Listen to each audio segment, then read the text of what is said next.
What's up guys and welcome back to Ginger TV. So after Christmas there's usually deals online and like on Amazon, on Walmart, on Best Buy and all the stores. It's usually like that, there's deals. So I was browsing for a new keyboard.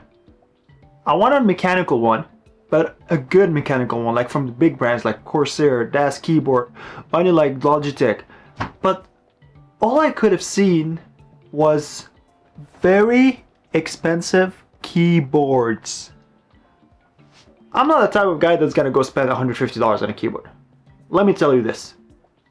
I don't think it's a justifiable purchase to spend $150 on a mechanical keyboard. Even $100 for me, it's too much for a keyboard.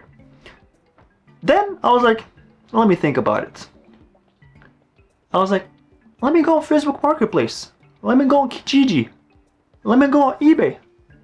And I was able to find amazing keyboards for almost 50% to 60% off.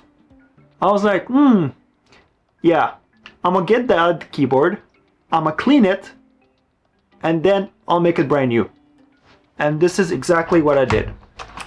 I have this Das keyboard. It's a mechanical switches, which are the satisfying ones that you gamers love, and it's absolutely disgusting. So I'm gonna show you today the process you can take to clean your keyboard and bring it like new. Like, you're gonna see footage right now of how dirty this keyboard is. Like, I should probably be wearing gloves. I hope I don't get infected or anything. Mom, if I get infected, it's the keyboard, just letting you know. So yeah, let's get right into the cleaning and I'll show you the final result because I'm very excited to use this keyboard. I've been waiting maybe a week to use it. Now exams are done, so I'm really excited to do it, and let's get right into the video. The material you will need is pretty simple and pretty common. You can find it probably at home.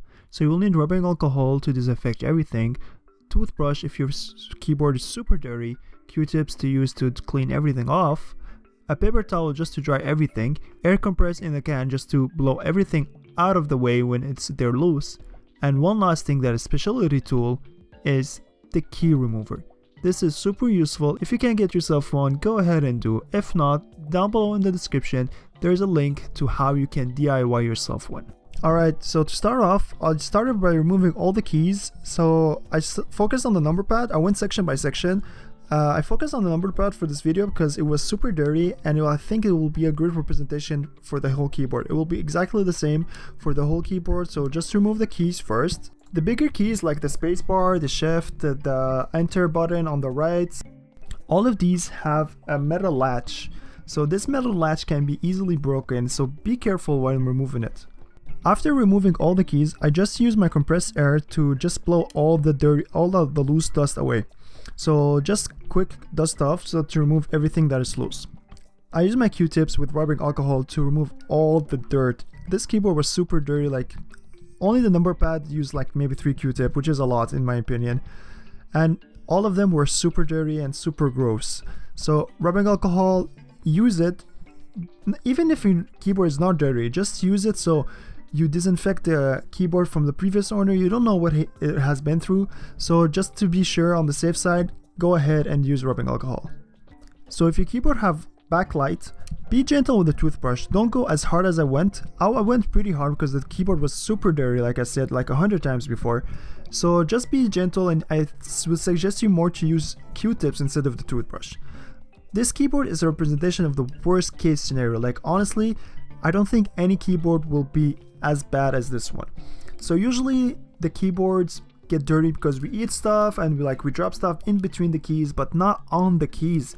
The sides of the key were dirty, like they had a thick layer of dirt that needed to be cleaned keycap by keycap by keycap. So after I removed all the dirt with the Q-tip and the toothbrush, I passed another time with the compressed air to remove all the dirt that have been loosened by the other method.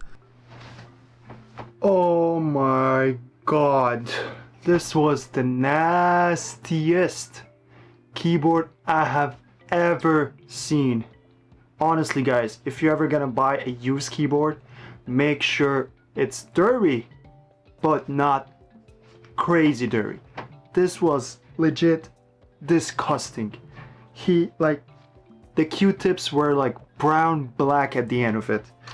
But I'm very happy with the result. It's like almost brand new now. Like, I've been waiting for a while to use it, but oh my god, if I had to buy something else from this guy, I would definitely not buy it, because it was like disgusting.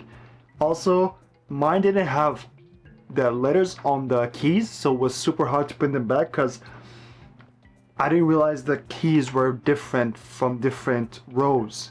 So that's why like some keys are bigger than the other next to it. But other than this, I'm very excited to be using it. I've been waiting a while for it. I've wanted a DAS keyboard for like maybe 3-4 years, and I found a great price for it and went for it. And cleaning it was 100% worth it, because I couldn't have used it how it was. It was honestly disgusting. Like, rubbing alcohol all the way, man. Like, I had to disinfect this thing because I didn't know what was inside of it. Like, it's a keyboard. How could it get this dirty? Anyways, it took me approximately an hour and a half, but the result is, I'm beyond happy with the result. So that's it for this video, guys. I hope you enjoyed it, and comment down below if you ever clean a keyboard. And I hope this video helped you guys and guides you guys to how to clean your keyboard correctly. So that's it. I hope you enjoyed it. Smash the like button if you did, and don't forget to subscribe for more videos like this. This is Ginger TV, and I'll see you in the next one. Peace.